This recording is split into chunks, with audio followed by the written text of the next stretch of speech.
This is full screen boss fight.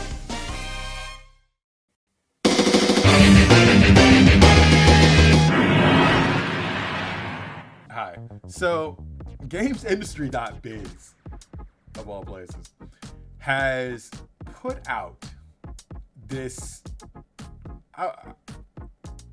This has to be a fluff piece, probably an advertising piece to push Sweet Baby.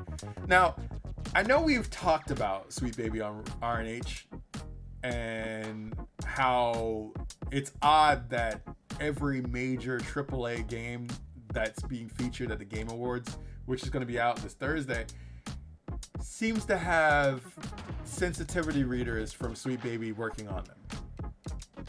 And anybody who talks about Sweet Baby, especially on YouTube, is getting their channels demonetized and stuff like that. I mean, it's an open secret that YouTube is basically in on this whole thing.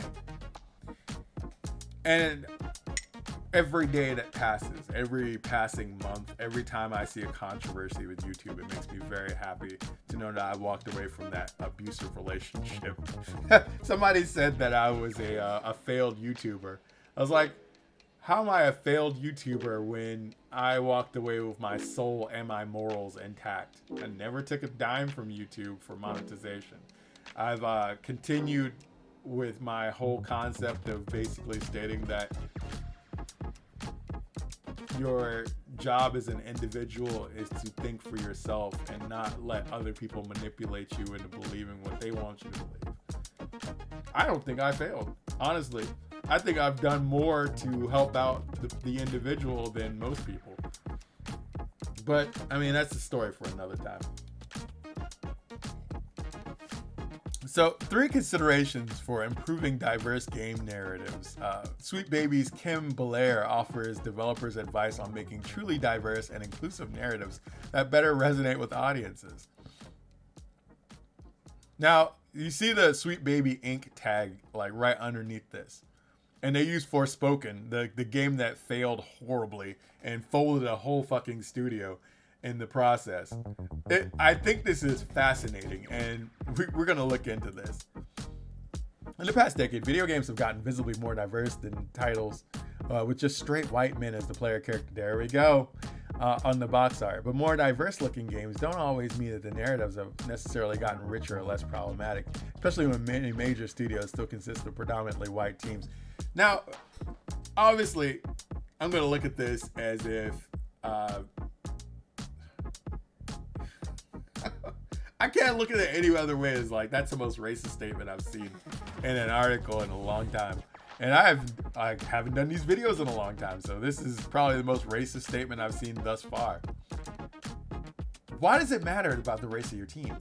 If the team is putting out good work, why does it matter that they're all white? Why does it matter that they're all male?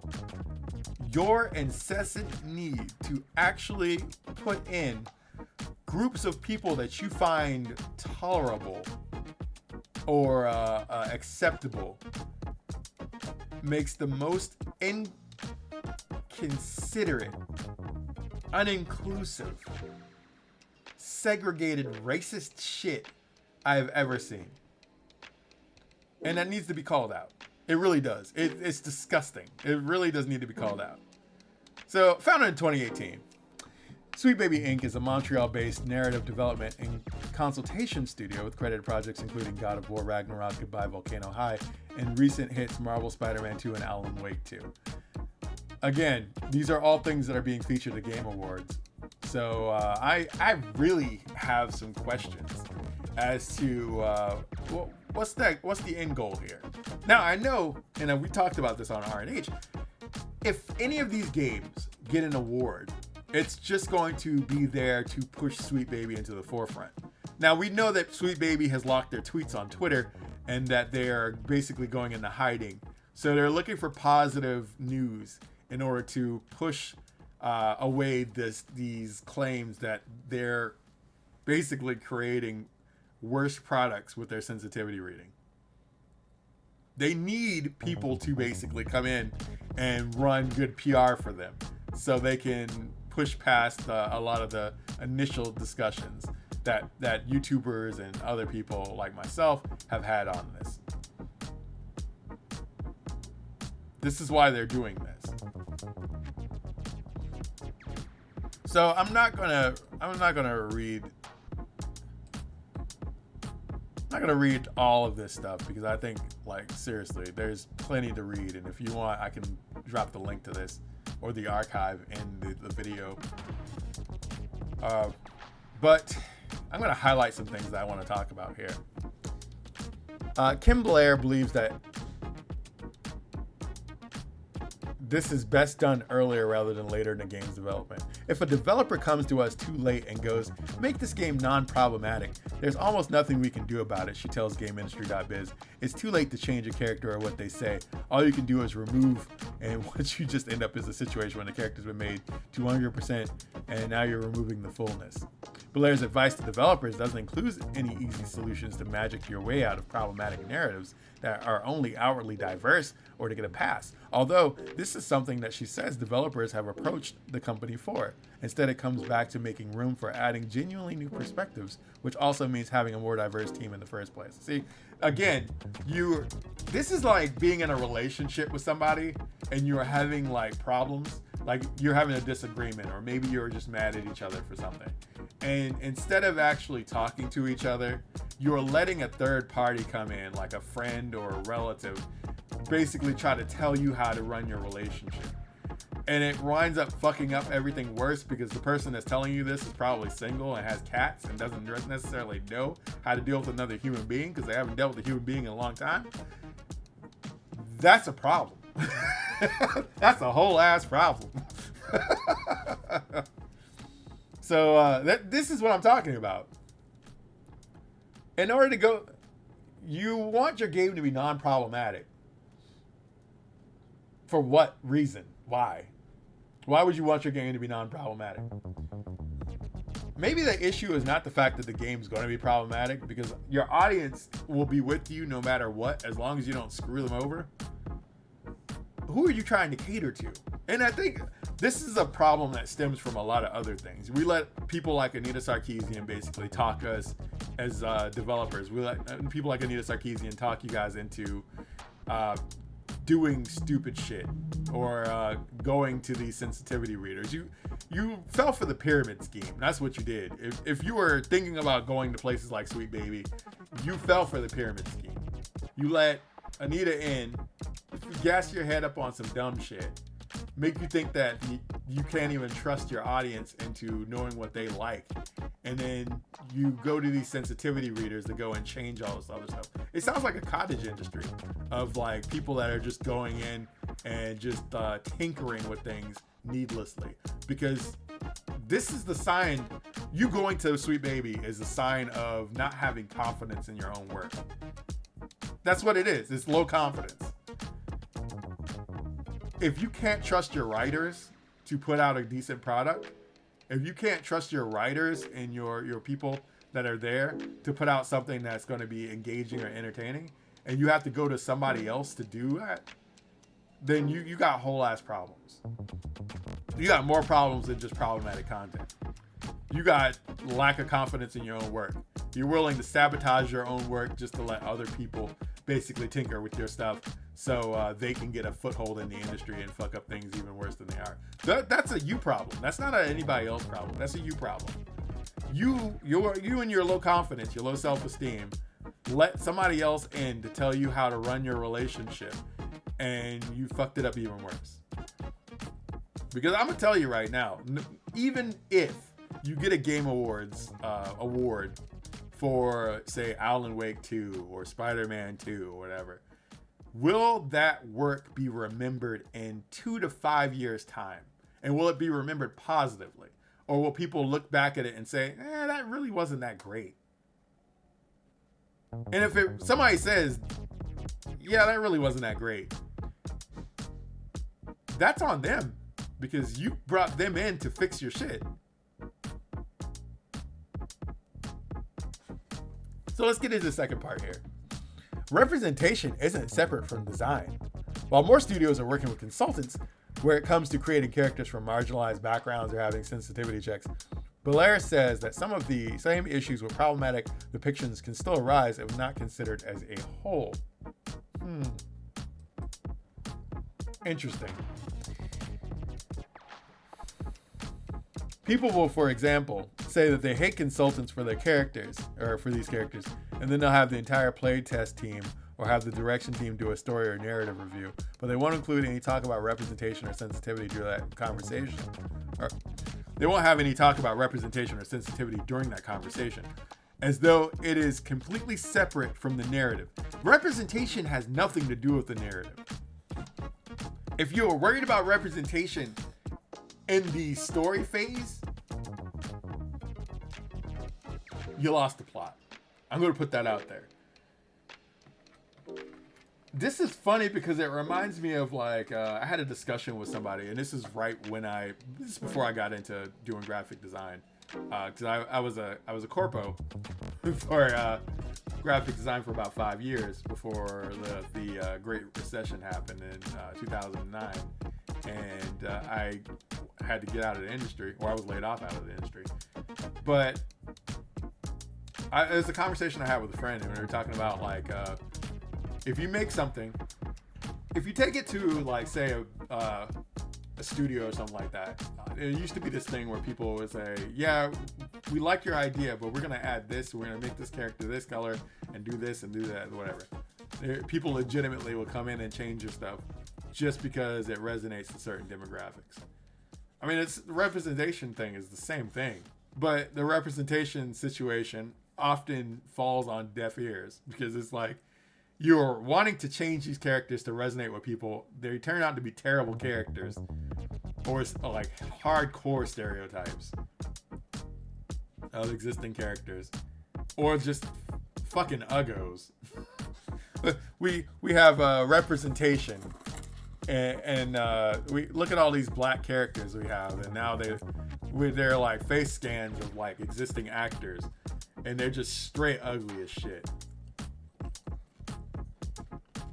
And it doesn't resonate with people. Again, Forspoken. The characters look like they were beat with fucking hammers. It's like, what's attractive about that?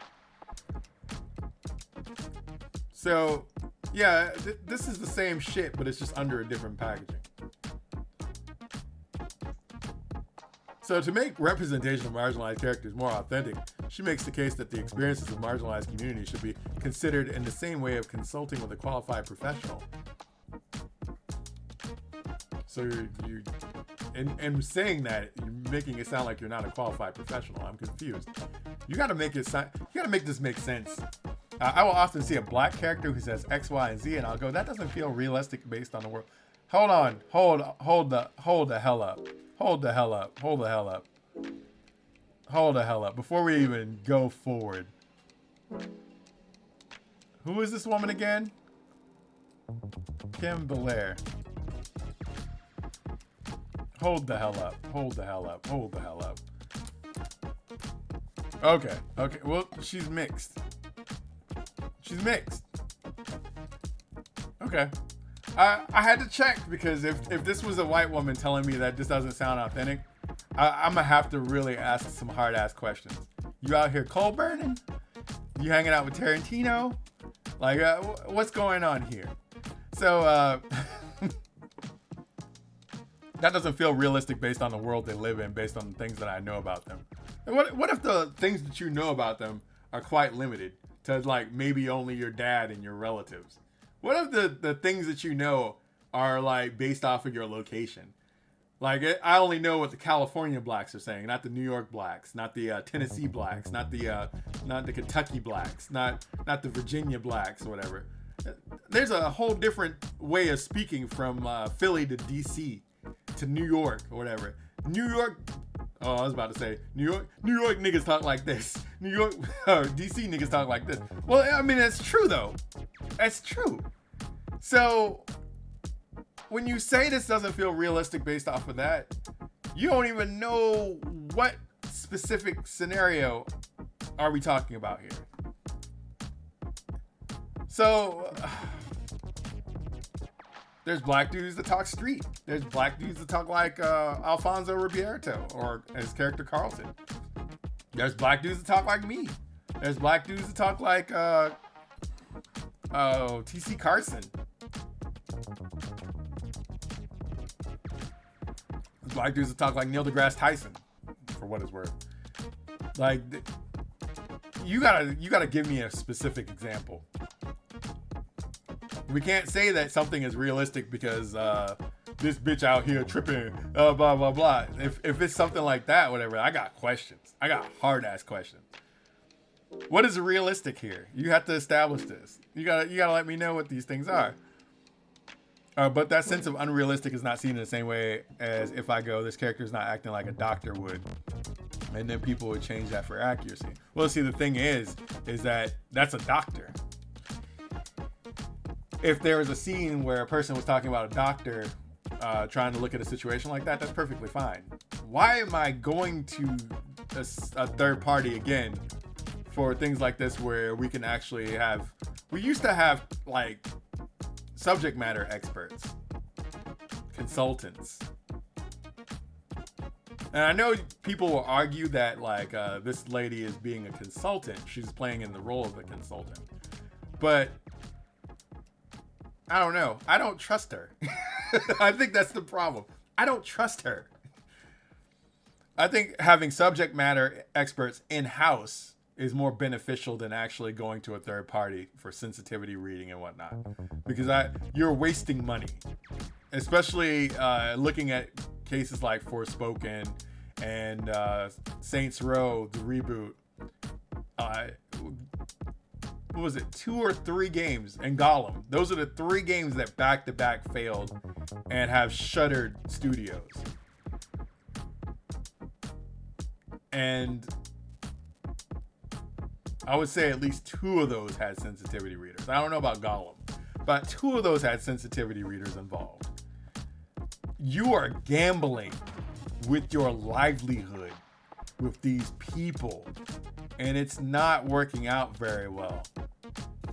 For developers with well-meaning but homogenous teams, it can be easy for us to focus on a top layer of diversity that's only celebrating the positives but afraid to address the painful, messy nuances from being from a marginalized community. Oh my God. Oh my God, get me out of here.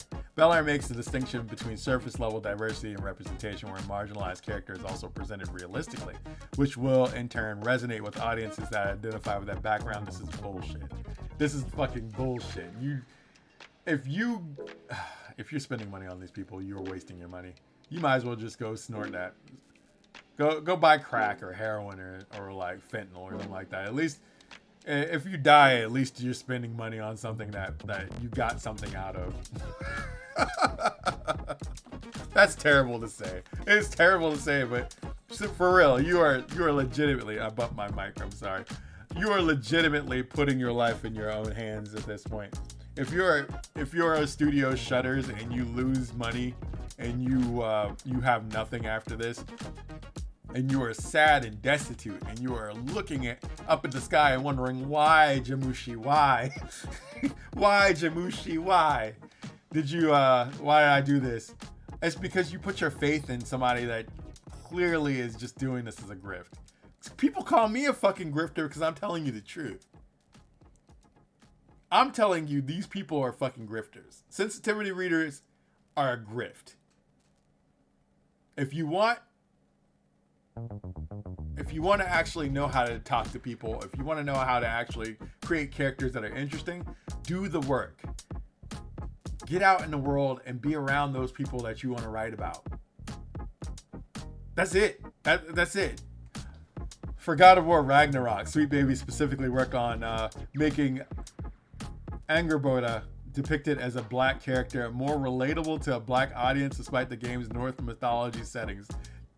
They're telling you outright what the fuck is wrong with the situation. They are basically it's a villain monologuing. Oh, you caught me monologuing. Like, this is legitimately a monologue. As a supporting character, there have been concerns that I feel like Angrboda's purpose didn't matter in the grand scheme of the narrative, but rather than shy away from this, Belair said the solution was to make it more diegetic.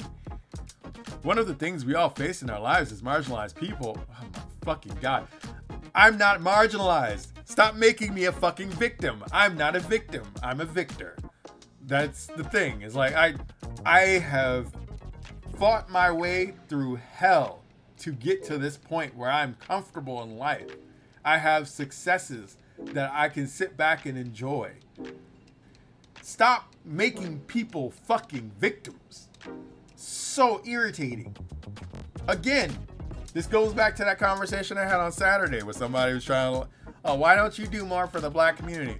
Because being a black father makes me 110% more beneficial to the black community than any other lazy nigga out there. That's why. And if you're a black person that's got kids and is actually out there being a parent, doing the work, you're doing more than most of these niggas out here. That's what it is. That's all it is. Stop being fucking victims. I can't stand that shit. Jesus Christ. One of these things that we all face in our lives as marginalized people is a sense of, am I just a facet of someone else's existence? Nobody thinks like that. Only people with really low self-esteem and people that don't like visualize apples in their heads think that.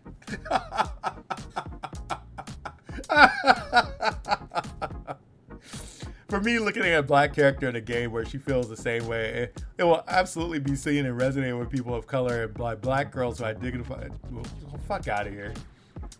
Fuck out of here. Again, this is like the Little Mermaid shit all over again. You're more worried about visual optics and what are little black girls gonna do? Why don't you just make characters that are decent? Stop trying to manipulate people into like, oh, this irritates me so much. It will absolutely be seen and resonate by people of color and black girls who identify with Angrboda. It's not an M-rated game. Aren't all the black girls that you're talking about, they can't even play this game because the game's rated M for mature? They literally cannot play this game. They can sit there and probably watch their parents play this game, maybe. So basically, this is just social engineering. And again, you're giving the plot away. You're monologuing. So many places are even afraid to make commentary on things because some fear that mentioning something is bad, but not mentioning something is more uncomfortable.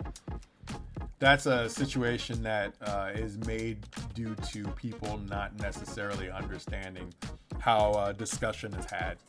They want to tell you that silence is violence, but then they want to push you into like doing things that they want you to do. Again, this is Twitter 101.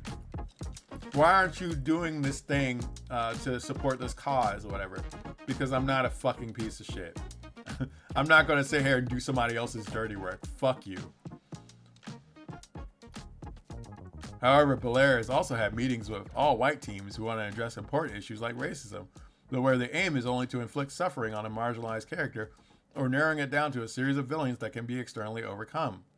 It's only going to be about sadness and hurt, and not the ways we are resilient, and not the ways that issues of systemic racism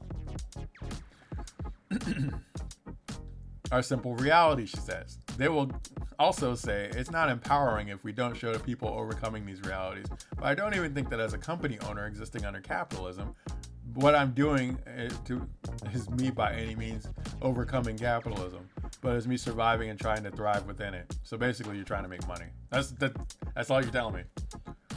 These are the same people that will turn around and make as much money as possible off of you and your naivete. Again, it's bullshit. This is a scam. They're telling you outright that this is a fucking scam. They're laying the whole plot out there in front of you. She adds that I'd rather someone say I'm a black character, racism exists, and here's how I live, instead of making it about racism, a facet of my life, and it's all I think about, and my whole arc is about making people less racist. Well, the white team obviously is suffering from like guilt and white savior issues, which you shouldn't, because honestly, all that's bullshit. Again, oh my God. Black people are not victims. They may have fallen victim to certain circumstances in their own personal environments that keep them from doing things that they want to do. But the solution may have to be to change your environment, or to change how you do things. Change your thinking, change your mindset. Find a way to get out of that situation and go forward. Stop waiting for people to give you fucking handouts. In order for me to be successful, I moved out of my environment. In order for me to be successful, I moved out of my environment. I left Virginia, moved somewhere that was entirely different. Noticed that, like, oh, I could do these things. I just have to do this, and this. And that's how I started doing stuff like this. Like, it's not difficult, but sometimes it can't be, or it's not easy either. But you just have to try. You got to try. Jesus Christ. Deal in specifics, not stereotypes. Sometimes stereotypes are actually more accurate than specifics. The more specificity that can be brought to a character, the richer their representation. This sounds obvious, but it's something that the games are trying to, or it's something that games trying to be diverse will struggle with if the team doesn't already have different perspectives in the room. If you're going to create an American character, you can see he's from Texas. Specifically, he's got lots of Texas cultural touch points. Why is it that Japan can make American characters with just American flags on them? And those characters, like Chibbity Crockett from G Gundam, are doper than like the majority of characters. I'm confused. There's this level of overcomplication that exists. And you can look back at older movies like The Mummy. I did a thing with the Brothers Crane covering The Mummy, I think about a couple months ago. And we're talking about the Americans in that movie. Dude talks with a Texas accent or a Southern accent. Goes in guns blazing. We already know this dude's American. It's not difficult. Again, you're basically taking your whole thing, going to somebody else and having them overcomplicate every view that you have about like how to make good characters. You don't have to go to sensitivity readers to figure out how to create decent characters.